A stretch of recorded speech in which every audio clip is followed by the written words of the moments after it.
Hi guys! Sharing with you my current skincare routine. Makinis yung face ko ngayon. Ito yung ginagamit ko.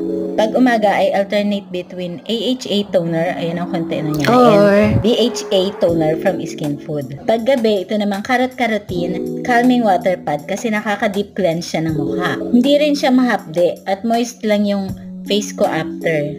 Huwag kalimutan ng leeg. Wow! Pag umaga, I use vegan cactus deep moist serum by Licorn.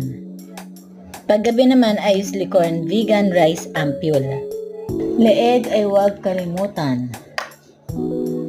Finish it with Licorn vegan rice eye cream. Dito sa eye area and sa marionette lines. So yeah, I feel na maganda talaga yung Skin Food kasi dati ko pa yung ginagamit. Dati meron pa Skin Food dyan sa SM Norte. Pero ngayon, online ko siya nabibili sa YesStyle.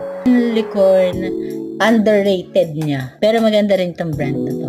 Na-discover ko siya sa Lipstick Please, Manila Influencers. Lip balm para hindi dry yung lips.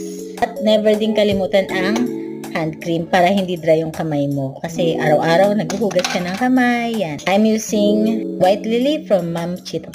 Super bango niya as in amoy mayaman. Ayan, all done na. Pwede na matulog. Magpabango nga pala muna ako ng kwarto. Bye!